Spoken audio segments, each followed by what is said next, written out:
아, 노인네 한참을 찾았는데 여기 있었네. 이번 달 생활비 아직 안 주셨잖아요.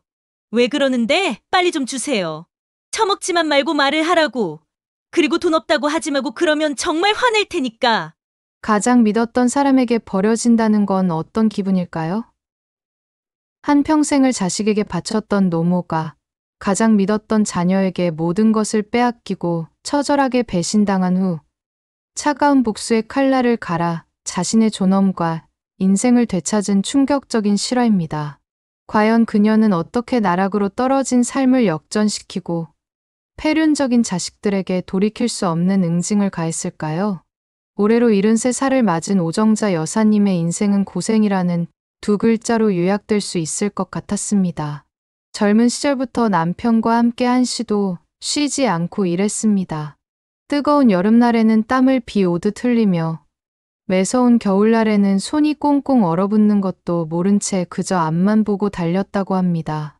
그렇게 한 푼 두 푼 모아 장만한 작은 집, 그 보금자리가 바로 그들의 삶의 전부였습니다.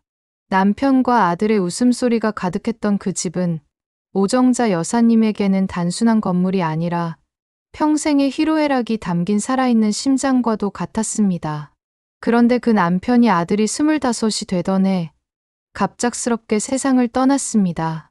오정자 여사님은 가슴이 무너져 내리는 것 같았지만 아들을 위해서라도 무너질 수가 없어 눈물을 삼켰습니다. 그렇게 혼자서 아들을 키우느라 정신없이 달려온 세월이 흘러 아들이 드디어 대학을 졸업하고 어렵다는 대기업에도 합격했습니다. 합격 소식을 들었을 때 오정자 여사님은 남편 사진을 꺼내 들고 한참을 울었습니다. 여보, 우리 아들 해냈어요. 우리가 그토록 바라던 순간이 왔어요. 눈물이 멈추지 않았지만 그 눈물은 슬픔이 아니라 기쁨이었습니다. 그동안 고생한 보람이 있구나. 이제 우리 아들 잘 살 수 있겠구나. 그런 생각에 가슴이 뿌듯했다고 합니다. 남편의 빈자리가 얼마나 컸는지 모르지만 그래도 아들이 이렇게 훌륭하게 자라준 것만으로도 감사했습니다. 자신의 인생의 모든 고생이 헛되지 않았다는 생각이 들 정도였습니다. 이제는 아들이 행복하게 살기만 하면 된다고 믿었습니다. 회사를 다니던 아들이 어느 날 조심스럽게 말을 꺼냈습니다. 엄마, 사실 만나고 있는 사람이 있어요. 회사 동기인데 집안도 괜찮고 참 예의 바른 사람이에요. 그 말을 듣는 순간 오정자 여사님은 기쁘면서도 마음 한켠이 스르르 무너지는 느낌이 들었습니다. 아들이 장가를 간다니 이제 정말 자신의 곁을 떠나는구나 싶었기 때문입니다. 하지만 곧 마음을 다잡았습니다. 아들이 행복하면 그것으로 족하다고 그렇게 생각하기로 했습니다. 며칠 후 아들이 여자친구를 데려왔습니다. 단정한 옷차림에 밝은 미소를 띤 그 여자는 오정자 여사님에게 공손하게 인사를 했습니다. 어머님, 뵙게 되어 영광입니다. 앞으로 잘 부탁드립니다. 그 모습을 보며 오정자 여사님은 안도의 한숨을 내쉬었습니다. 착하고 예쁜 며느리를 만나게 되었구나. 이제 걱정 없겠구나 싶었습니다. 결혼 준비를 하는 동안 며느리는 자주 오정자 여사님을 찾아왔습니다. 함께 시장도 보고 식사도 하면서 이야기를 나누었습니다. 어느 날 며느리가 오정자 여사님의 손을 꼭 잡으며 말했습니다. 어머님, 저희가 결혼하면 어머님 모시고 잘 살겠습니다. 제가 지금까지 아들을 키워주신 은혜를 꼭 갚을게요. 그 말에 오정자 여사님은 눈물이 핑 돌았습니다. 이렇게 착한 며느리를 만나다니 자신이 전생에 무슨 복을 지었나 싶을 정도였습니다. 결혼식 날 오정자 여사님은 행복한 마음으로 두 사람을 축복했습니다. 이제 아들도 가정을 꾸리고 자신도 며느리와 손주를 보며 여생을 보낼 수 있겠구나 하는 따뜻한 미래를 꿈꾸었습니다.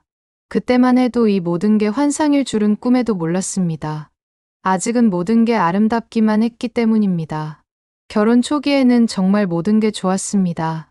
아들 내외는 주말마다 오정자 여사님을 찾아왔고 평일에도 전화로 안부를 물었습니다. 엄마, 밥은 드셨어요? 건강은 괜찮으세요? 그 한마디 한마디가 오정자 여사님의 가슴을 따뜻하게 데워주었습니다. 며느리도 처음에는 정말 착했습니다. 명절 때마다 선물을 챙겨왔고 오정자 여사님의 생일도 잊지 않고 챙겼습니다. 하지만 시간이 지나면서 조금씩 변화가 느껴지기 시작했습니다. 며느리의 눈빛이 예전 같지 않았다고 합니다. 오정자 여사님이 말을 걸면 짧게 대답하고 그녀의 얼굴을 똑바로 보지 않았습니다. 어느 날은 오정자 여사님이 김치를 담가서 가져다 줬더니 어머니, 저희는 시판 김치가 더 편해요라며 받지도 않았다고 합니다.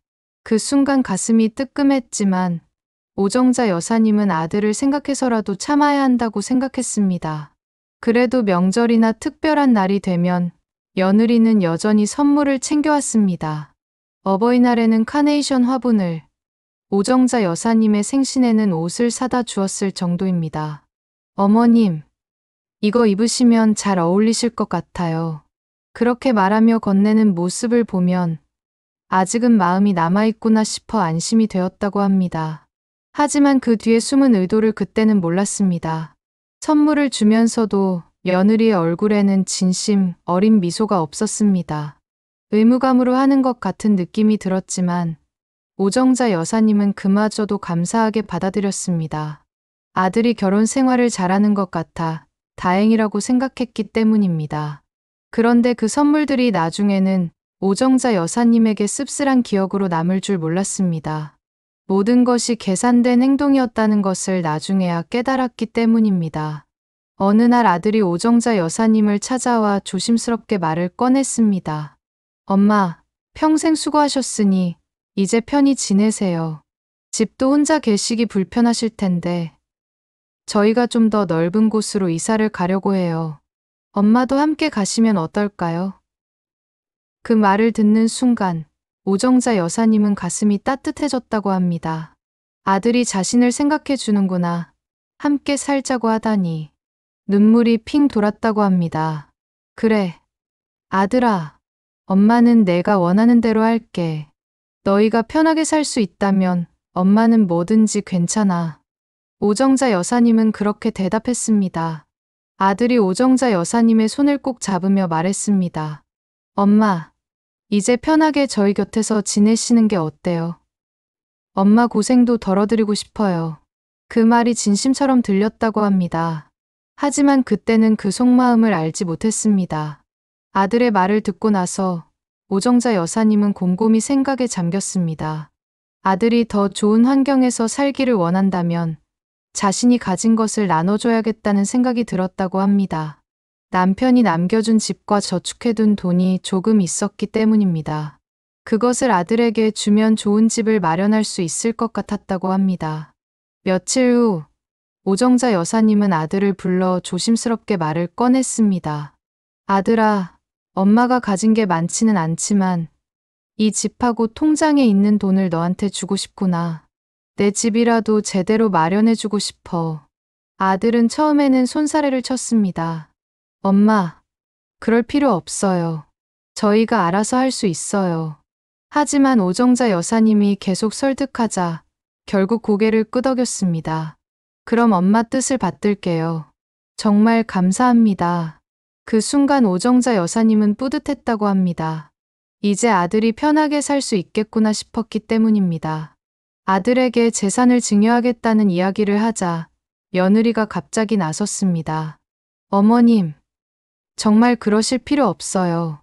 저희가 열심히 벌어서 살 수 있어요. 어머님 노후 자금도 필요하실 텐데 어떻게 다 주시려고 그러세요. 그렇게 말하는 며느리의 얼굴에는 겸손한 미소가 가득했습니다. 오정자 여사님은 그 모습을 보며 더욱 마음이 움직였습니다. 이렇게 착한 며느리를 두다니 자신이 정말 복이 많구나 싶을 정도였습니다. 아니야, 며느리야. 엄마는 혼자 사는데 뭐가 필요하겠니? 너희가 잘 사는 게 엄마한테는 제일 큰 기쁨이란다. 오정자 여사님은 그렇게 며느리를 설득했습니다. 며느리는 한참을 고민하는 척하다가 결국 고개를 숙였습니다. 그럼 정말 감사히 받겠습니다. 어머님, 평생 은혜를 잊지 않겠습니다. 그 말을 듣고 오정자 여사님은 안심했습니다. 이제 걱정 없겠구나 싶었다고 합니다. 그렇게 해서 오정자 여사님은 자신이 가진 재산 대부분을 아들에게 넘겨주었습니다. 살던 집을 팔고 그 돈으로 아들 내외 명의로 아파트를 구입했습니다. 법무사 사무실에 가서 공증도 받고 모든 절차를 마쳤습니다. 서류에 도장을 찍는 순간 오정자 여사님은 가슴이 뭉클했다고 합니다. 이제 아들이 정말 집주인이 되는구나. 남편이 평생 모은 재산이 아들에게 온전히 넘어가는구나. 오정자 여사님은 남편 사진을 떠올리며 속으로 중얼거렸습니다. 여보, 우리 아들 이제 제대로 된 집 한 채 갖게 됐어요. 당신도 기뻐하시겠죠? 아들과 며느리는 연신 감사하다는 말을 했습니다. 엄마, 정말 감사해요. 평생 잊지 않을게요. 어머님, 진짜 은혜 갚으며 살겠습니다. 그 말들을 듣고 오정자 여사님은 흐뭇한 마음으로 고개를 끄덕였습니다. 이제 걱정 없이 살 수 있겠구나 싶었기 때문입니다. 증여를 마치고 난 직후에는 정말 모든 게 행복했습니다. 아들 내외는 새 아파트로 이사를 했습니다. 며느리는 주말에 자주 놀러 오라고 오정자 여사님의 방까지 예쁘게 꾸며줬고 아들은 주말마다 맛있는 음식을 사다 주었습니다. 엄마, 이제 편하게 지내세요. 저희가 다 챙길게요. 그 말을 들으면 오정자 여사님의 가슴이 뭉클했다고 합니다. 아들을 잘 키운 보람이 있구나. 이렇게 효자를 두다니 자신이 정말 복이 많구나 싶을 정도였습니다. 저녁마다 세 식구가 둘러앉아 밥을 먹으며 이야기를 나누는 시간이 정말 행복했다고 합니다. 이것이 바로 자신이 꿈꾸던 노후구나. 이렇게 생각했습니다. 하지만 그 행복은 그리 오래가지 못했습니다. 변화는 서서히 그리고 확실하게 다가왔기 때문입니다. 처음 몇 달은 정말 좋았습니다. 하지만 시간이 지나면서 조금씩 분위기가 달라지기 시작했습니다. 아들과 며느리가 오정자 여사님을 대하는 태도가 예전 같지 않았습니다. 전에는 매일 안부를 묻더니 이제는 며칠에 한 번씩 짧게 인사만 하고 지나갔습니다. 엄마, 오늘 밥 드셨어요? 네, 먹었어.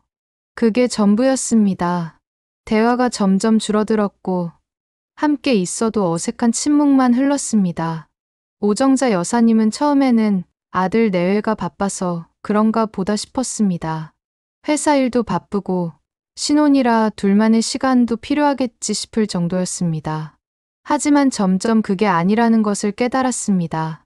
며느리는 오정자 여사님이 거실에 나가면 자기 방으로 들어가 버렸고 아들은 그녀의 얘기를 대충 듣고는 네, 알겠어요라며 돌아섰습니다.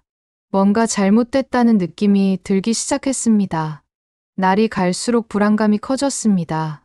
아들과 며느리가 오정자 여사님을 대하는 태도가 점점 차가워졌기 때문입니다. 전에는 함께 식사를 했는데 이제는 따로 먹는 날이 많아졌습니다. 엄마, 저희는 밖에서 먹고 올게요. 그렇게 말하고는 둘이서만 나가버렸습니다. 오정자 여사님은 혼자 식탁에 앉아 밥을 먹으며 눈물을 삼켰습니다. 이게 뭐가 잘못된 걸까? 자신이 뭘 잘못한 걸까? 그런 생각에 밤마다 잠을 이루지 못했다고 합니다. 어느 날은 며느리와 마주쳤는데 며느리가 오정자 여사님을 보며 인상을 찌푸렸습니다. 어머니, 좀 조용히 다니세요. 발소리가 너무 커요. 그 말에 오정자 여사님은 할 말을 잃었습니다. 자신의 집이 아니라는 것을 그때 처음 실감했습니다. 명의는 아들 앞으로 되어 있지만 자신의 돈으로 산 집인데 왜 자신이 눈치를 봐야 하나 그런 생각이 들었다고 합니다. 집안 분위기가 점점 냉랭해졌습니다. 며느리는 오정자 여사님에게 말을 거의 하지 않았고 아들도 점점 그녀를 피하는 것 같았습니다. 어느 날 저녁 오정자 여사님은 용기를 내어 며느리에게 물었습니다. 며느리야, 엄마가 뭘 잘못한 게 있니? 요즘 너무 조용해서 걱정이 되는구나. 며느리는 짧게 대답했습니다. 아니에요, 어머님. 그냥 좀 피곤해서 그래요. 하지만 그 표정에는 짜증이 가득했습니다. 오정자 여사님은 더 이상 물어볼 수가 없었습니다. 그날 밤, 오정자 여사님은 자신의 방에 누워 천장을 바라보며 생각했습니다. 이게 정말 자신이 꿈꾸던 노후인가? 아들 내외와 함께 행복하게 살겠다던 그 꿈은 어디로 간 걸까? 가슴이 답답했지만 누구에게도 말할 수 없었다고 합니다. 말해봤자 소용없을 것 같았기 때문입니다. 오정자 여사님은 그저 참고 견디기로 했습니다.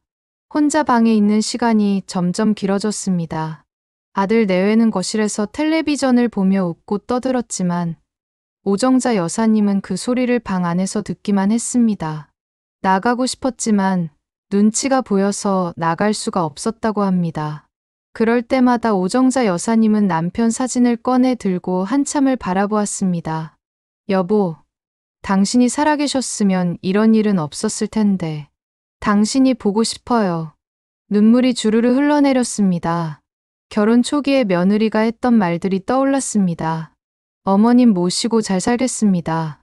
그게 다 거짓말이었나 싶었다고 합니다. 아니면 자신이 뭔가 잘못해서 며느리의 마음이 변한 걸까? 오정자 여사님은 자신을 탓하기 시작했습니다. 아마도 자신이 부족한 시어머니라서 그런가 보다. 그렇게 생각하며 스스로를 책망했습니다. 외로움과 서러움이 밀려왔지만 아들을 위해서라도 참아야 했습니다. 어느 날 며느리가 오정자 여사님에게 조심스럽게 말을 꺼냈습니다. 어머님, 죄송한데요. 이번 달에 생활비가 좀 부족해서요. 좀 도와주실 수 있으세요? 오정자 여사님은 깜짝 놀랐습니다. 자신이 재산을 다 줬는데 생활비가 부족하다니요. 하지만 며느리의 얼굴을 보니 거절할 수가 없었다고 합니다. 그래, 얼마나 필요한데? 한 100만 원만 빌려주시면 안 될까요? 다음 달에 꼭 갚을게요. 오정자 여사님은 통장에 남아있던 돈을 꺼내 며느리에게 건넸습니다. 며느리는 고맙다는 말도 제대로 하지 않고 돈을 받아갔습니다. 그게 시작이었습니다. 다음 달에도 그 다음 달에도 며느리는 돈을 요구했습니다. 처음에는 빌린다고 했지만 한 번도 갚지 않았습니다. 오정자 여사님은 점점 불안해졌지만 아들 내외와의 관계가 더 나빠질까 봐 말을 꺼내지 못했다고 합니다. 그저 통장이 점점 줄어드는 것을 보며 한숨만 쉬었습니다. 며느리의 태도는 점점 더 뻔뻔해졌습니다.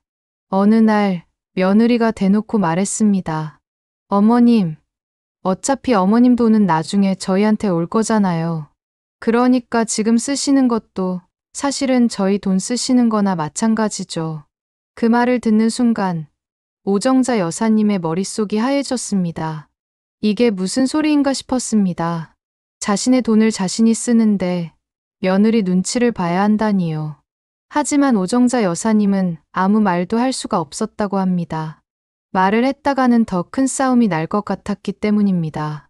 며느리는 오정자 여사님의 표정을 보며 피식 웃었습니다. 어머님, 오해하지 마세요. 그냥 하는 얘기예요. 하지만 그 눈빛에는 진심이 담겨 있었습니다. 오정자 여사님의 돈은 이미 자기네 돈이라고 생각하는 것 같았습니다. 오정자 여사님은 가슴이 답답했지만 그저 고개만 끄덕일 뿐이었습니다. 이 집에서 오정자 여사님의 입지가 점점 좁아지고 있다는 것을 느꼈다고 합니다. 더 충격적인 것은 아들의 반응이었습니다. 며느리가 그렇게 무례하게 말하는데도 아들은 아무 말도 하지 않았습니다. 그저 침묵으로 일관했습니다. 오정자 여사님은 아들에게 조심스럽게 물었습니다. 아들아, 며느리가 엄마한테 그런 식으로 말하는 게 맞니? 아들은 난처한 표정을 지으며 말했습니다. 엄마, 아내도 요즘 스트레스가 많아요. 너무 심각하게 받아들이지 마세요. 오정자 여사님 편을 들어주기는커녕 며느리 편만 들었습니다. 오정자 여사님은 배신감을 느꼈습니다. 자신이 평생 키운 아들이 이럴 수가 있나 싶을 정도였습니다. 하지만 아들은 점점 더 오정자 여사님을 멀리했습니다. 며느리가 그녀에게 무례하게 굴어도 모른 척했고 그녀가 힘들어하는 것도 외면했습니다. 오정자 여사님은 점점 더 외로워졌습니다. 이 집에서 그녀는 투명인간 같은 존재가 되어가고 있었다고 합니다. 어느 날 오정자 여사님은 아들 내외 집으로 향했습니다. 아니, 정확히는 자신이 돈을 대서 산 집이지만 이제는 놀러 간다는 표현이 맞는 것 같았다고 합니다. 현관문을 열고 들어가려는데 며느리가 인상을 찌푸리며 나왔습니다. 어머님, 왜 미리 연락도 안 하시고 그냥 오세요? 저희도 개인 생활이 있는데요. 오정자 여사님은 당황했습니다. 자신의 집인데 왜 연락을 하고 와야 하나요? 하지만 며느리의 차가운 눈빛에 할 말을 잃었습니다. 미안하다, 며느리야. 다음부터는 미리 연락하고 올게. 오정자 여사님은 그렇게 사과하고는 조용히 집으로 돌아왔습니다. 집으로 가는 길 내내 분노와 배신감이 뒤섞여 가슴이 답답했다고 합니다. 자신의 돈으로 산 집인데 자신이 왜 눈치를 봐야 하나요? 왜 미리 연락을 하고 가야 하나요? 집에 도착해서도 한참을 멍하니 앉아 있었습니다. 아들 내외에 대한 실망감이 점점 커져갔습니다. 이제 그녀에게 남은 것은 무엇일까요? 어느 날 오정자 여사님은 시장을 보러 나갔다가 우연히 한 식당을 지나가게 되었습니다. 그런데 그 식당 안에서 익숙한 목소리가 들렸습니다. 며느리의 목소리였습니다. 오정자 여사님은 무심코 창문 쪽으로 다가가 귀를 기울였습니다. 며느리가 친구들과 함께 식사를 하며 이야기를 나누고 있었습니다.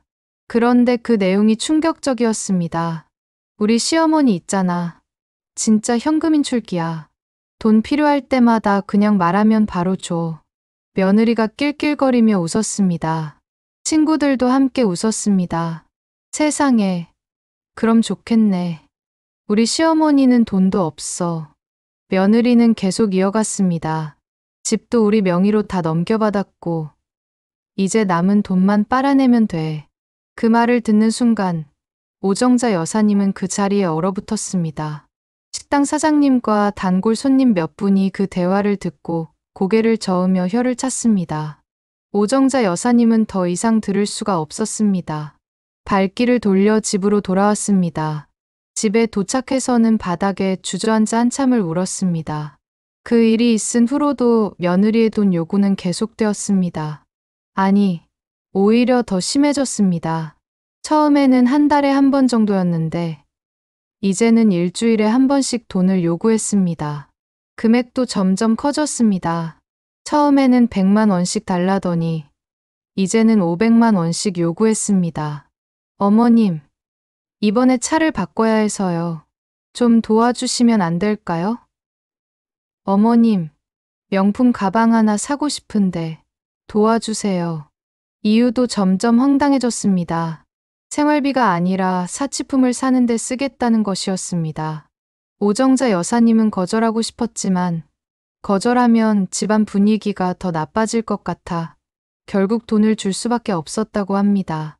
오정자 여사님의 통장 잔고는 점점 줄어들었고 그녀는 점점 더 불안해졌습니다.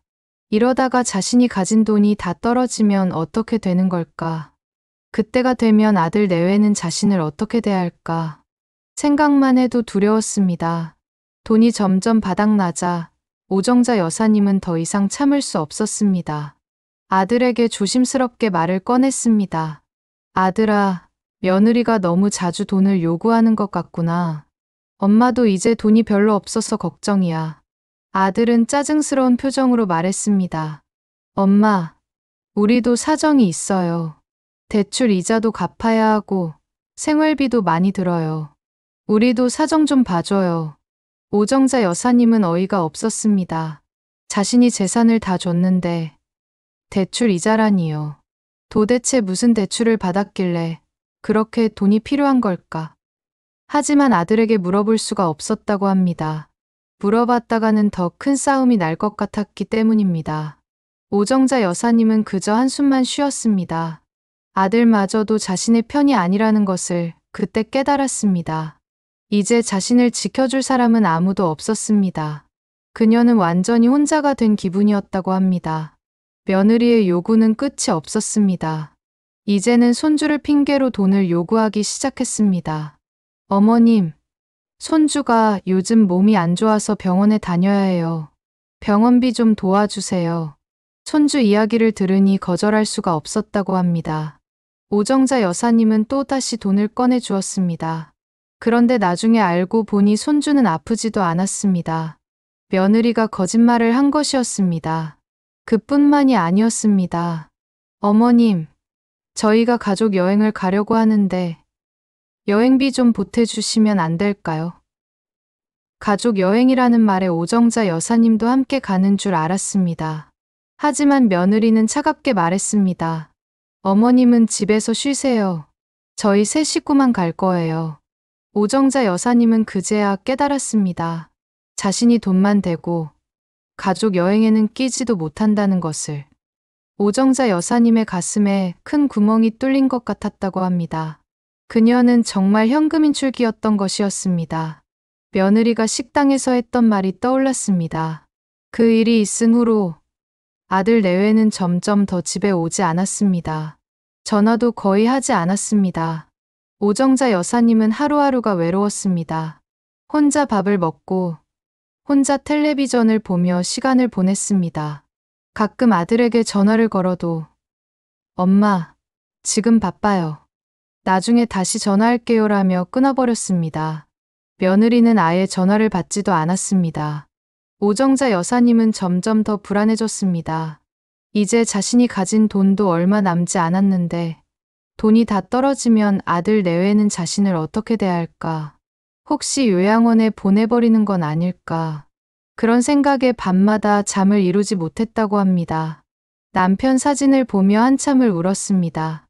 여보, 저 어떡하면 좋아요. 우리 아들이 이렇게 변할 줄 몰랐어요. 하지만 사진 속 남편은 아무 대답도 하지 않았습니다.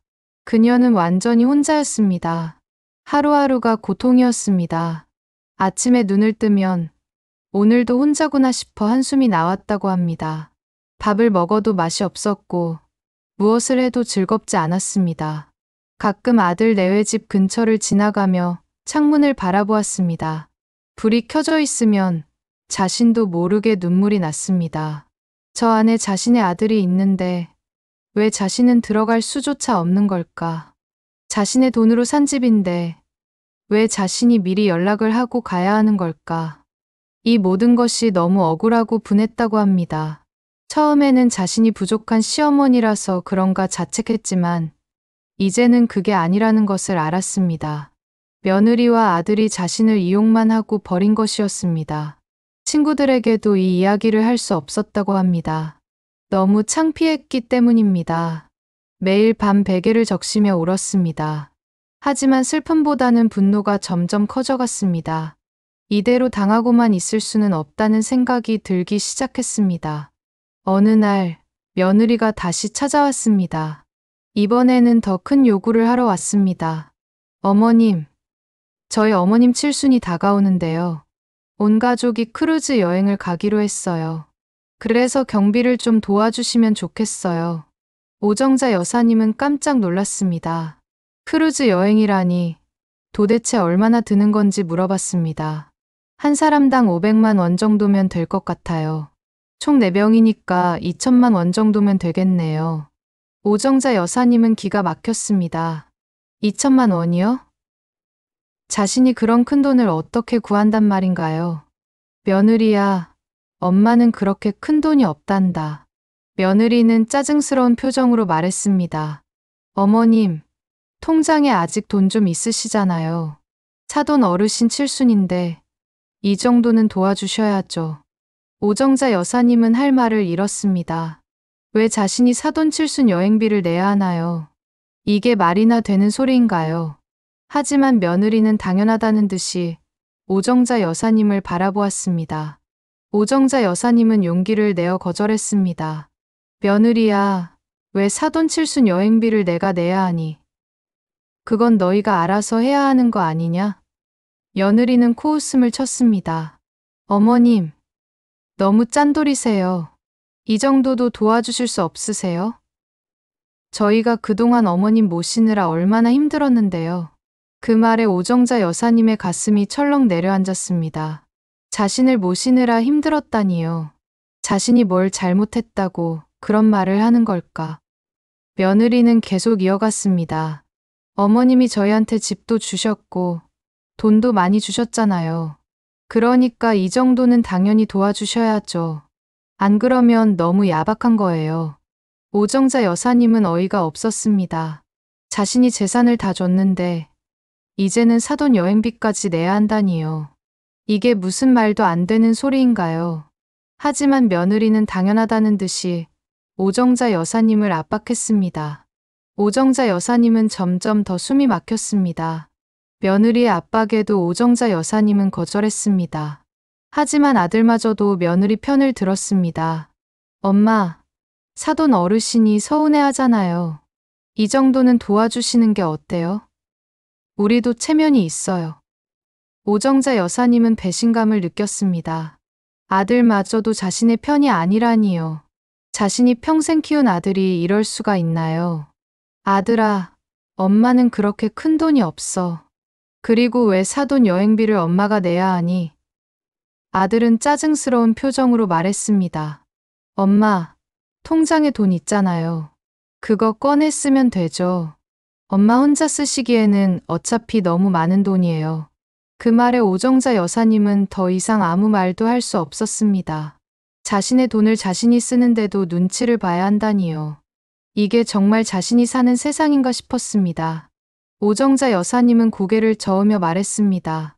안 된다. 아들아, 이건 아니야. 며느리는 오정자 여사님의 거절에 화가 난 듯 더욱 공격적으로 나왔습니다. 어느 날 식당에서 아들 내외를 만났는데 며느리가 대놓고 협박을 했습니다. 어머님, 돈 안 내시면 손주 못 보세요. 저희도 이제 어머님 모시기 힘들어요. 그 말에 오정자 여사님은 충격을 받았습니다. 손주를 못 본다니요. 손주는 자신의 유일한 희망이었는데 그마저도 빼앗기는 건가요? 오정자 여사님은 떨리는 목소리로 말했습니다. 며느리야, 그게 무슨 소리냐? 손주는 내 핏줄이야. 며느리는 냉정하게 말했습니다. 핏줄이라고 해서 무조건 볼 수 있는 건 아니에요. 어머님이 협조를 안 해주시면 저희도 어쩔 수 없어요. 주변 사람들이 그들을 쳐다봤지만 며느리는 아랑곳하지 않았습니다. 오정자 여사님은 너무 창피하고 억울했다고 합니다. 하지만 손주를 생각하면 거절할 수가 없었습니다. 결국 오정자 여사님은 고개를 숙이고 말았습니다. 알겠다. 돈을 낼게. 돈을 내겠다고 하자 며느리는 만족스러운 표정을 지었습니다. 하지만 그것으로 끝이 아니었습니다. 며느리는 더 나아가 오정자 여사님을 압박했습니다. 어머님, 앞으로도 저희가 필요할 때마다 도와주셔야 해요. 안 그러면 저희도 어머님 모시기 힘들어요. 요양원 알아볼 수밖에 없어요. 요양원이라는 말에 오정자 여사님은 온몸이 굳었습니다. 자신이 요양원에 간다니요. 오정자 여사님은 아직 건강한데 왜 요양원에 가야 하나요? 며느리야, 엄마는 아직 건강해. 요양원까지는 갈 필요 없어. 며느리는 차갑게 말했습니다. 어머님이 협조적이시면 그럴 필요 없겠죠. 하지만 계속 이렇게 비협조적이시면 저희도 방법이 없어요. 협박이었습니다. 돈을 내지 않으면 요양원에 보내겠다는 협박. 오정자 여사님은 너무 무서웠습니다. 자신이 정말 요양원에 갈 수도 있겠구나 싶었다고 합니다. 오정자 여사님은 떨리는 목소리로 말했습니다. 알겠어. 앞으로도 도와줄게. 어느 날 오정자 여사님이 동네 식당에서 밥을 먹고 있는데 며느리가 갑자기 나타났습니다. 오정자 여사님은 깜짝 놀랐습니다. 며느리야, 여긴 어쩐 일이니? 며느리는 화난 얼굴로 오정자 여사님 앞에 앉았습니다. 주변 사람들이 쳐다봤지만 며느리는 아랑곳하지 않고 큰 소리로 말했습니다. 어머님, 이번 달 생활비 아직 안 주셨잖아요. 빨리 좀 주세요. 오정자 여사님은 당황했습니다. 이번 달 생활비라니요. 자신이 그런 약속을 한 적이 없는데요. 며느리야, 그건 무슨 소리니? 엄마는 그런 약속을 한 적 없어. 며느리는 더 큰 소리로 말했습니다.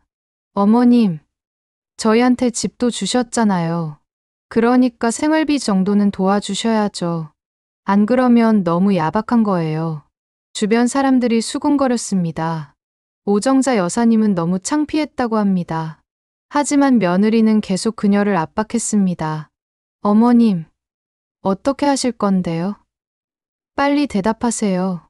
오정자 여사님은 더 이상 참을 수가 없었습니다. 오정자 여사님은 떨리는 목소리로 말했습니다. 며느리야, 이번에는 안 돼. 엄마도 돈이 얼마 없어. 며느리는 눈을 부라리며 소리쳤습니다. 뭐라고요? 지금 나한테 돈 없다고 하는 거예요? 그 순간 믿을 수 없는 일이 벌어졌습니다. 며느리가 손을 들어 오정자 여사님의 뺨을 세게 때렸습니다. 짝! 하는 소리가 식당 안에 울려 퍼졌습니다. 주변이 순식간에 조용해졌습니다. 손님들이 모두 그들을 바라보았습니다. 오정자 여사님은 뺨을 감싸 쥐고 며느리를 멍하니 바라보았습니다. 믿을 수가 없었습니다. 며느리가 자신을 때리다니요. 며느리는 여전히 화가 난 얼굴로 소리쳤습니다. 어머님, 저희한테 집도 다 주셨잖아요. 이제 와서 돈 없다고 하시면 어떡해요? 식당 사장님이 급히 달려오셨습니다. 아니, 이게 무슨 짓이에요? 어르신한테 손을 들다니. 단골 손님 몇 분도 일어나 오정자 여사님을 걱정하며 말했습니다. 할머니, 괜찮으세요? 이 사람 미쳤어요. 오정자 여사님은 고개를 저으며 일어났습니다. 주변 사람들의 시선이 따가웠습니다. 누군가는 동정 어린 눈빛으로, 누군가는 호기심 가득한 눈빛으로 오정자 여사님을 바라보았습니다. 며느리는 여전히 화를 내며 소리쳤습니다. 어머님, 왜 그렇게 돈에 집착하세요? 어차피 다 저희 줄 돈 아니에요. 오정자 여사님은 더 이상 참을 수가 없었습니다. 눈물이 주르르 흘러내렸습니다. 하지만 이 자리에서 울고 싶지 않았습니다. 그녀는 가방을 집어들고 식당을 뛰쳐나왔습니다. 뒤에서 식당 사장님이 소리쳤습니다. 할머니, 잠깐만요. 오정자 여사님은 돌아보지 않고 계속 걸었습니다. 집으로 가는 길, 뺨이 화끈거렸습니다. 거울을 보니 붉게 부어올라 있었습니다. 그녀는 그제야 울음을 터뜨렸습니다. 길가에 주저앉아 한참을 울었습니다. 지나가는 사람들이 자신을 쳐다봤지만 신경 쓸 여유가 없었다고 합니다. 자신의 인생이 이렇게 비참할 수가 있나요? 며느리한테 맞고 사람들 앞에서 망신까지 당하다니요. 그녀는 정말 끝이구나 싶었습니다. 집에 도착해서 뺨에 파스를 붙이고 있는데 초인종이 울렸습니다. 아들과 며느리였습니다. 오정자 여사님은 문을 열어주지 않았습니다. 하지만 아들이 계속 벨을 눌렀습니다. 엄마, 문 열어요. 우리 할 말 있어요. 오정자 여사님은 어쩔 수 없이 문을 열었습니다. 아들과 며느리가 험악한 얼굴로 들어왔습니다. 며느리가 먼저 말했습니다. 어머님, 오늘 일 정말 너무하셨어요. 공개적으로 저를 창피 주시다니요. 오정자 여사님은 어이가 없었습니다. 자신이 창피를 준 건가요? 며느리가 자신을 때린 건데요? 아들이 차갑게 말했습니다. 엄마, 이제 더 이상 같이 살 수 없을 것 같아요. 나가주세요. 그 말에 오정자 여사님은 숨이 멎는 것 같았다고 합니다. 아들아, 그게 무슨 소리니? 아들은 눈도 마주치지 않고 말했습니다. 이 집은 우리 명의예요. 엄마 양심이 있으면 더 이상 오지 마세요. 오정자 여사님은 그날 밤 아들 집을 나와 집으로 돌아왔습니다. 친구들에게 연락하기도 창피했고 정말 힘든 밤이었다고 합니다. 그녀는 잠이 오지 않았습니다. 눈을 감으면 며느리가 자신을 때리던 장면이 떠올랐습니다. 아들이 차갑게 나가라고 하던 모습도 떠올랐습니다. 오정자 여사님은 수건으로 얼굴을 가리고 소리 없이 울었습니다. 옆 사람이 깰까 봐 최대한 조용히 울었다고 합니다. 평생 모은 재산을 다 주고 이렇게 쫓겨나다니요. 하지만 눈물을 닦으며 생각했습니다. 이대로 끝낼 수는 없어. 나도 싸울 수 있어. 남편 사진을 꺼내보며 속삭였습니다. 여보, 저 이제 포기하지 않을 거예요. 제 권리를 되찾을 거예요. 밤새 잠을 이루지 못했지만 새벽녘 오정자 여사님의 마음속에는 분명한 결심이 자리 잡고 있었다고 합니다. 동이 트기 시작했습니다. 오정자 여사님은 잠을 못 자서 부은 눈을 비비며 일어났습니다. 화장실 거울을 보니 초췌한 그녀의 모습이 보였습니다. 뺨은 여전히 붉게 멍들어 있었습니다. 오정자 여사님은 거울 속 자신의 모습을 한참 바라보았습니다. 그러다 문득 생각이 들었습니다. 이대로 무너질 수는 없어. 이대로 당할 수는 없어. 분노가 치밀어 올랐습니다. 억울함과 분노가 뒤섞여 오정자 여사님의 가슴을 뜨겁게 달구었습니다. 그녀는 주먹을 불끈 쥐었습니다. 그래. 나는 아직 죽지 않았어. 이대로 당하고만 있을 순 없어. 오정자 여사님은 결심했습니다. 복수하기로요. 자신이 당한 것들을 고스란히 돌려주기로요. 법적으로, 정당하게 자신의 권리를 되찾기로요. 오정자 여사님은 찜질방을 나와 집으로 향했습니다. 이제 증거를 모을 시간이었다고 합니다. 며느리가 자신을 때린 것, 협박한 것, 모든 걸 증명할 증거를 모아야 했습니다. 그녀는 다시 힘을 냈습니다. 가장 먼저 할 일은 어제 일에 대한 증인을 확보하는 것이었습니다. 오정자 여사님은 그 식당으로 다시 갔습니다. 식당 사장님이 그녀를 보자 놀라며 달려오셨습니다. 할머니, 어제는 정말 놀랐어요. 괜찮으세요? 오정자 여사님은 고개를 끄덕이며 말했습니다. 사장님, 부탁이 하나 있어요. 어제 일에 대해 증언을 좀 해주실 수 있으세요? 사장님은 흔쾌히 고개를 끄덕였습니다. 당연하죠. 제가 똑똑히 봤어요. 며느리분이 할머니 뺨을 때리는 거, 그건 명백한 폭행이에요. 오정자 여사님은 감사하다는 말을 하고 단골 손님들에게도 부탁드렸습니다. 어제 그 자리에 있었던 두 분의 단골 손님이 흔쾌히 증언하겠다고 약속해 주셨습니다. 할머니, 걱정하지 마세요. 우리가 다 봤어요. 꼭 도와드릴게요. 그분들의 따뜻한 말에 눈물이 핑 돌았다고 합니다. 세상에는 아직 좋은 사람들이 있구나 싶었습니다. 오정자 여사님은 그분들의 연락처를 받아 적었습니다. 이제 증인은 확보했습니다. 다음으로 오정자 여사님은 병원으로 향했습니다. 뺨에 난 상처를 치료받고 진단서를 받아야 했습니다. 병원에 도착해서 의사 선생님께 사정을 말씀드렸습니다. 선생님, 며느리한테 뺨을 맞았어요.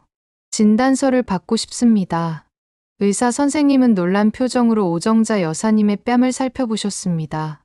어머니, 이건 심하게 맞으셨네요. 멍이 크게 들었어요. 선생님은 꼼꼼히 진찰을 하시고 진단서를 작성해 주셨습니다.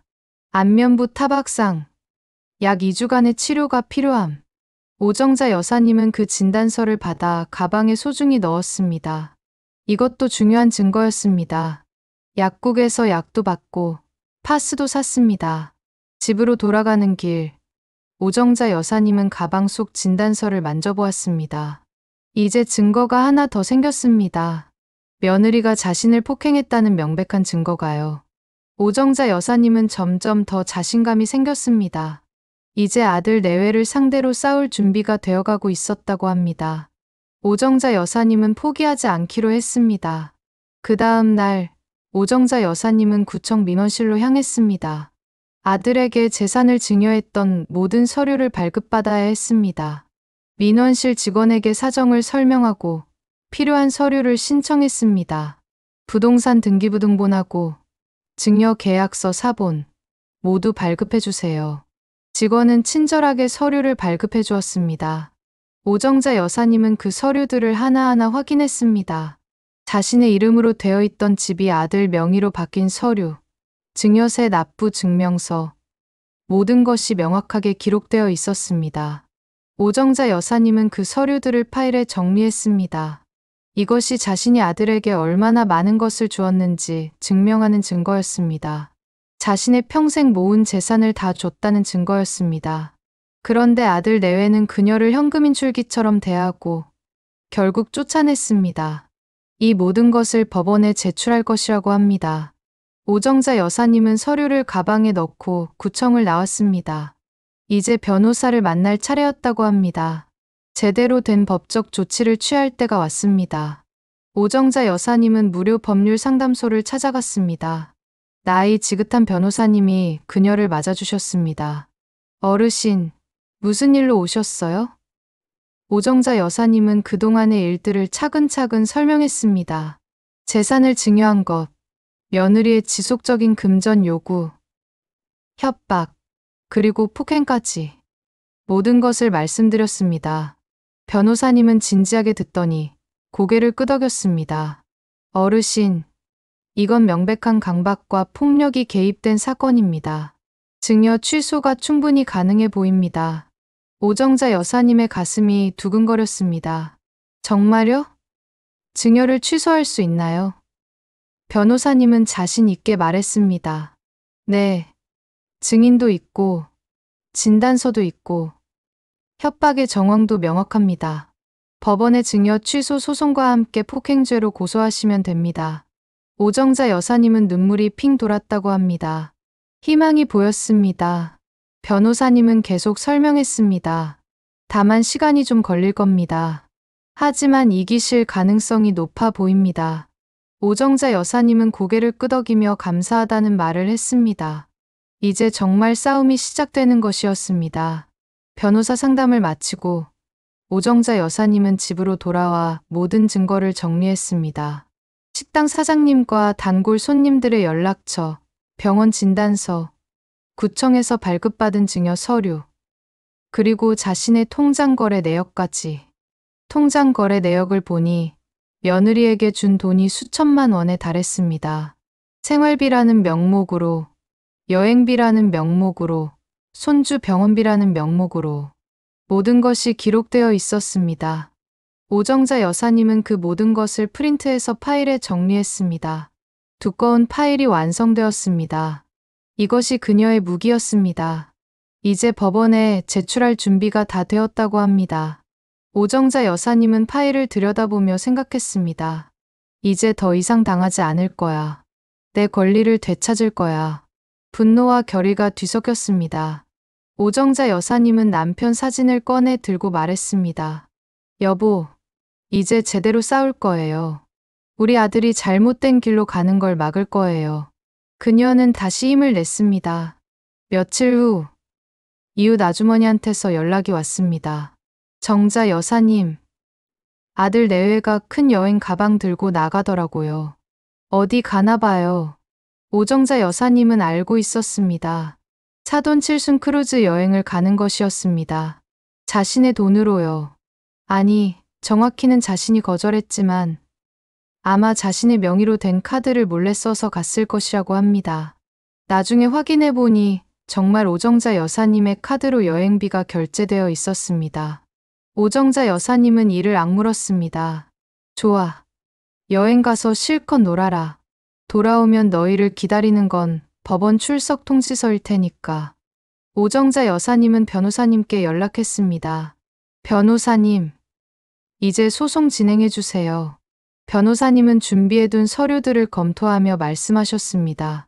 어르신, 모든 준비가 완료되었습니다. 이제 법원에 접수하겠습니다.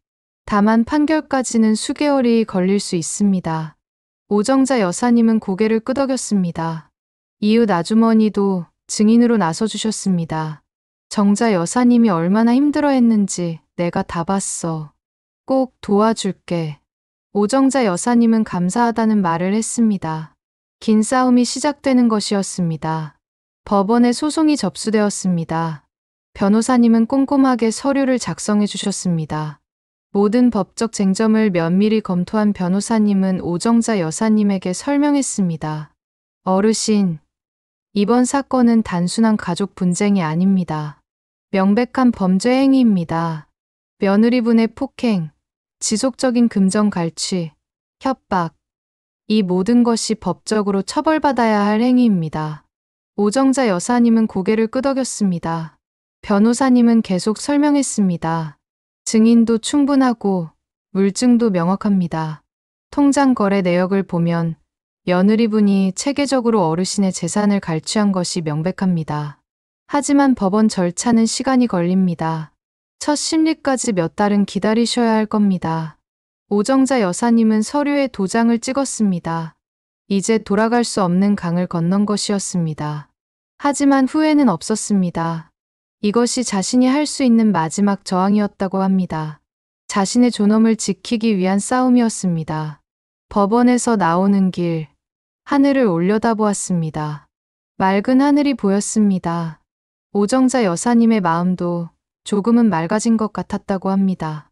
소송이 접수되고 나서 긴 기다림의 시간이 시작되었습니다. 이웃 아주머니는 계속 오정자 여사님에게 힘이 되어주셨습니다. 아들 내외가 정확히 언제 떠나고 언제 돌아오는지 알려주셨습니다. 정자 여사님, 오늘 새벽에 공항 가는 거 봤어. 큰 가방 2개나 들고 가더라. 한 일주일은 있다 올 것 같아. 오정자 여사님은 고맙다는 말을 했습니다. 그 일주일 동안 그녀는 마지막 준비를 했습니다. 집에서 자신의 짐을 모두 빼냈습니다. 옷까지, 사진, 중요한 서류들, 모든 것을 정리했습니다. 법원에서 출석 통지서가 발송되면 아들 내외가 받게 될 거야. 그게 언제가 될지는 모르지만 그날이 오면 그들도 비로소 깨닫게 되겠지. 오정자 여사님은 씁쓸하게 웃었습니다. 분노보다는 슬픔이 더 컸다고 합니다. 하지만 이것이 자신이 선택할 수 있는 유일한 길이었다고 합니다. 소송이 접수된 지 수개월이 지났습니다. 변호사님 말씀대로 법원 통지서 발송에만 몇 주가 걸렸고 그 후에도 피고 측의 답변서 제출과 증거 검토 등으로 긴 기다림의 시간이 이어졌습니다. 그동안 오정자 여사님은 새로운 일상에 적응하며 조용히 살았습니다.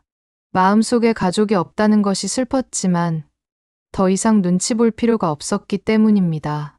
변호사님께서는 가끔 전화로 진행 상황을 알려주셨습니다. 어르신, 피고 측 답변서가 제출되었습니다. 곧 첫 심리 날짜가 잡힐 겁니다. 오정자 여사님은 창문 밖을 바라보며 생각에 잠겼습니다. 자신이 너무 독한 걸까? 아들을 법정에 세운다는 것이 맞는 걸까? 하지만 곧 고개를 저었습니다. 아니야. 이건 내가 살기 위한 선택이야. 내 존엄을 지키기 위한 싸움이야. 오정자 여사님은 남편 사진을 꺼내 들고 말했습니다. 여보, 제가 잘하고 있는 거죠? 제가 잘못한 건 아니죠? 사진 속 남편은 따뜻하게 웃고 있었다고 합니다. 그날 저녁 아들한테서 수십 통의 전화가 왔습니다. 하지만 오정자 여사님은 받지 않았습니다. 이제 할 말은 법정에서 하기로 마음먹었기 때문입니다. 문자 메시지도 계속 왔습니다. 엄마, 이게 무슨 일이에요? 법원 통지서가 왔어요. 엄마, 전화 좀 받아요. 이야기 좀 해요. 하지만 오정자 여사님은 답장하지 않았습니다. 며느리한테서도 문자가 왔습니다. 어머님, 죄송합니다. 제가 잘못했어요. 소송 취하해주세요. 하지만 너무 늦었습니다. 이미 오정자 여사님의 마음은 돌처럼 단단해졌기 때문입니다. 며칠 후 드디어 재판날이 왔습니다. 오정자 여사님은 단정하게 옷을 차려입고 법정에 들어섰습니다. 아들과 며느리가 이미 앉아 있었습니다. 며느리는 고개를 숙이고 있었고 아들은 창백한 얼굴로 그녀를 바라봤습니다. 하지만 오정자 여사님은 그들을 외면했습니다. 재판이 시작되고 식당 사장님이 증인으로 나왔습니다. 저는 그날 명확하게 봤습니다. 피고인이 원고의 뺨을 세게 때리는 것을요. 주변 손님들도 모두 놀라서 쳐다봤습니다. 단골 손님 2분도 차례로 증언했습니다. 며느리분이 큰 소리로 어머님, 돈 안 주시면 손주 못 봐요라고 협박하는 것도 들었습니다. 이웃 아주머니도 나와서 말씀하셨습니다. 정자 여사님이 얼마나 힘들어했는지 제가 다 봤어요. 며느리가 계속 돈을 요구하고 결국 집에서 쫓아냈어요. 재판장은 진지한 표정으로 증인들의 말을 경청했습니다. 아들과 며느리는 점점 더 고개를 숙였습니다. 변호사님이 준비한 증거들이 하나씩 법정에 제출되었습니다.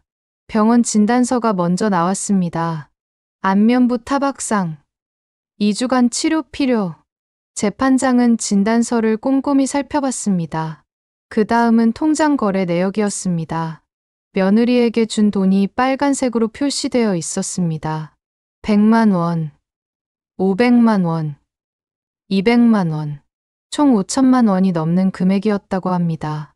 재판장은 놀란 표정을 지었습니다. 피고는 이 금액을 모두 받은 게 맞습니까? 며느리는 작은 목소리로 대답했습니다. 네, 맞습니다. 그 다음은 증여 서류였습니다. 오정자 여사님 명의였던 집이 아들 명의로 넘어간 기록, 모든 것이 명확하게 기록되어 있었습니다. 재판장은 서류를 하나하나 검토하며 고개를 끄덕였습니다. 마지막으로 식당에서의 녹음 파일이 재생되었습니다.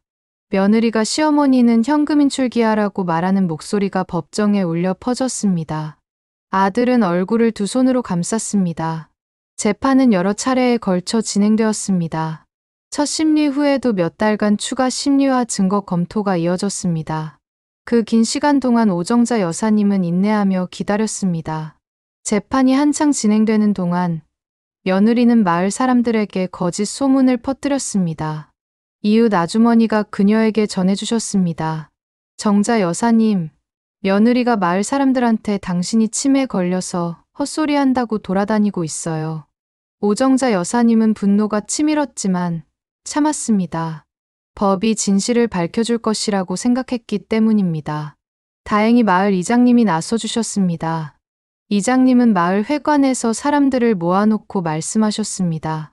여러분, 정자 여사님은 제정신이 멀쩡하십니다. 오히려 며느리가 시어머니를 학대하고 재산을 빼앗은 겁니다.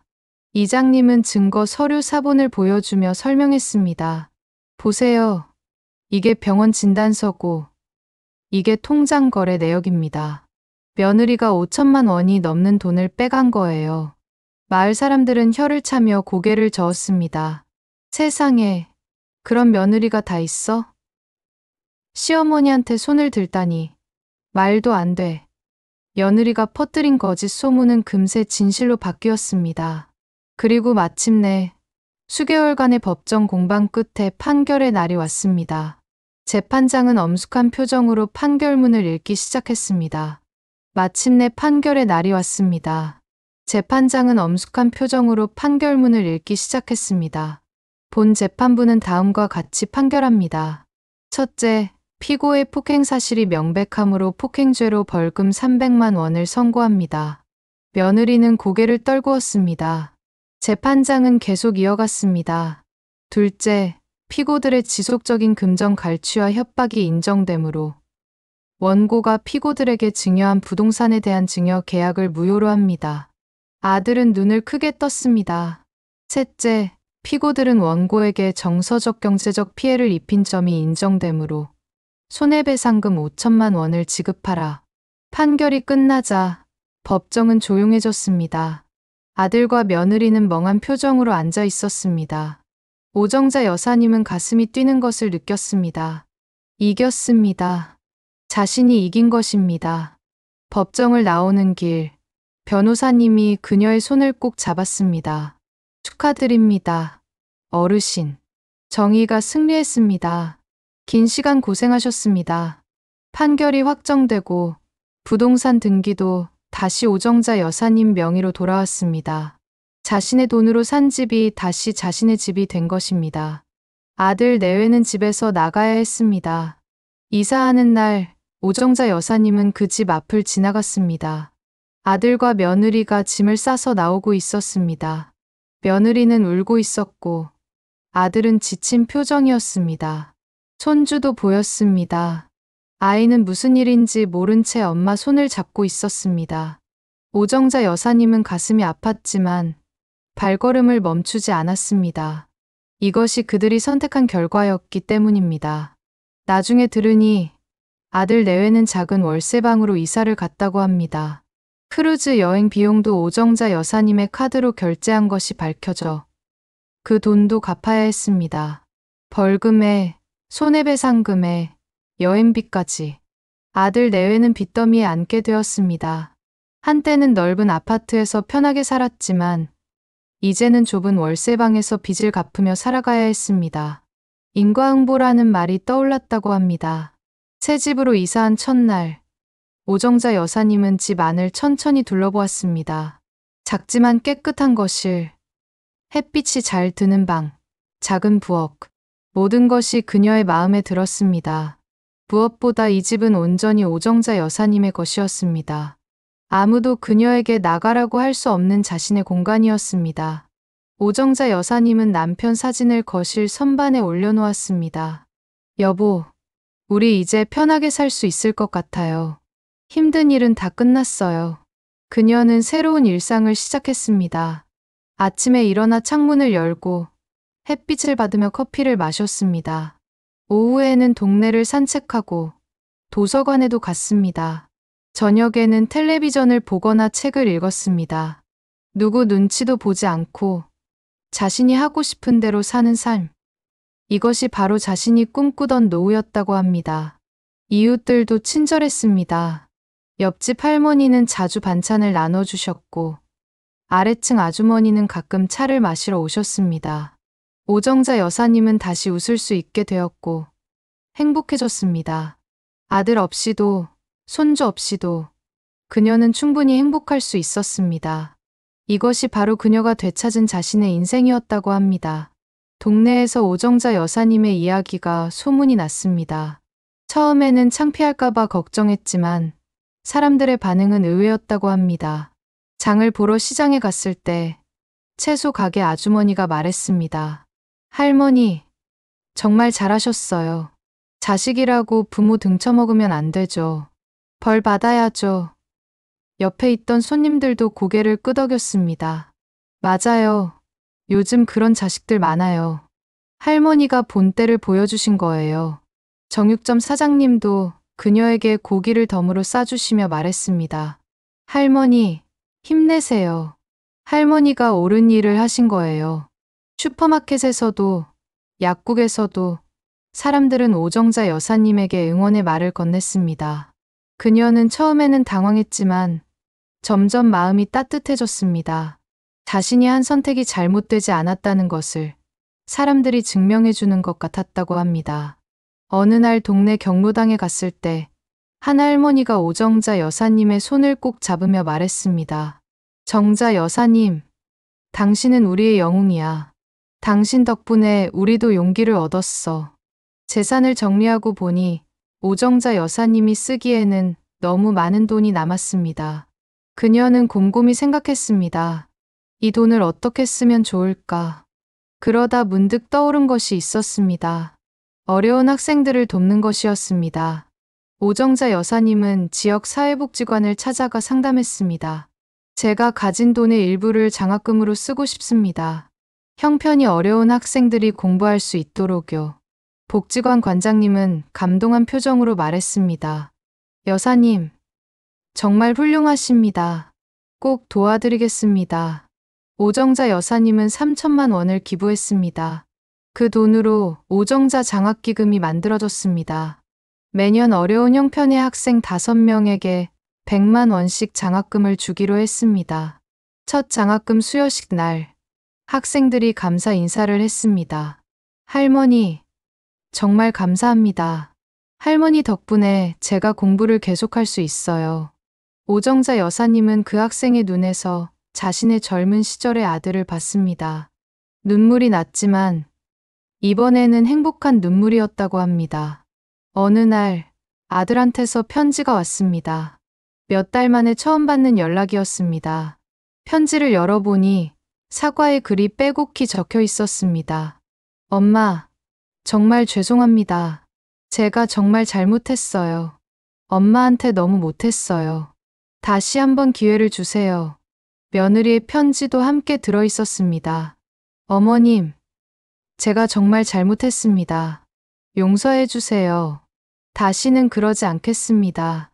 오정자 여사님은 편지를 읽으며 복잡한 감정이 들었다고 합니다. 아들이 후회하고 있다는 것이 안타까웠지만 동시에 화도 났습니다. 이제 와서 후회해봤자 무슨 소용인가. 며칠 후 아들이 직접 집 앞을 찾아왔습니다. 초인종이 울렸지만 오정자 여사님은 문을 열어주지 않았습니다. 엄마, 제발 문 열어주세요. 한 번만 이야기하고 싶어요. 하지만 오정자 여사님은 고개를 저었습니다. 이미 끝난 일이었다고 합니다. 용서는 할 수 있지만 관계를 회복할 수는 없었습니다. 너무 많은 상처가 남았기 때문입니다. 오정자 여사님은 조용히 말했습니다. 아들아, 이제 각자의 길을 가자. 엄마는 엄마대로, 너는 너대로. 오정자 여사님은 새로운 삶을 시작했습니다. 일주일에 2번씩 복지관에서 봉사활동을 했습니다. 독거노인분들께 도시락을 배달하고 말벗도 되어드렸습니다. 어느 날, 한 할머니가 그녀의 손을 꼭 잡으며 말했습니다. 고맙네. 고마워. 요즘 같은 세상에 이렇게 찾아와 주니. 오정자 여사님은 미소를 지으며 말했습니다. 아니에요. 제가 더 감사해요. 이렇게 필요한 곳이 있어서요. 복지관에서는 노인대학도 운영했는데 그녀도 등록해서 수업을 들었습니다. 컴퓨터도 배우고 영어도 배웠습니다. 70 넘은 나이에 새로운 것을 배우는 것이 쉽지 않았지만 즐거웠습니다. 이웃들과도 친해졌습니다. 매주 수요일에는 동네 할머니들과 함께 등산을 갔고 금요일에는 사교 댄스 교실에 다녔습니다. 오정자 여사님은 다시 웃을 수 있게 되었고 행복해졌습니다. 아들 없이도 손주 없이도 그녀는 충분히 행복할 수 있었습니다. 이것이 바로 그녀가 되찾은 자신의 인생이었다고 합니다. 자식에게 모든 것을 잃었던 오정자 여사님은 결국 스스로의 힘으로 정의를 되찾고 새로운 삶의 주인이 되었습니다. 그녀의 이야기는 단순한 복수극이 아닌 한 인간의 존엄성을 지키기 위한 처절한 싸움이었음을 보여줍니다. 혹자는 그녀를 매정하다고 할지 모릅니다. 하지만 자신의 모든 것을 빼앗으려 했던 이들을 향한 그녀의 단호한 결단은 과연 비난받아야 마땅할까요? 만약 당신이 오정자 여사님과 같은 상황에 놓였다면 어떤 선택을 하셨을지 댓글로 남겨주시면 오정자 여사님에게 큰 힘이 될 것입니다. 끝까지 들어주셔서 감사드리며 구독과 좋아요, 알림 설정하시면 다음 큰 힘이 됩니다.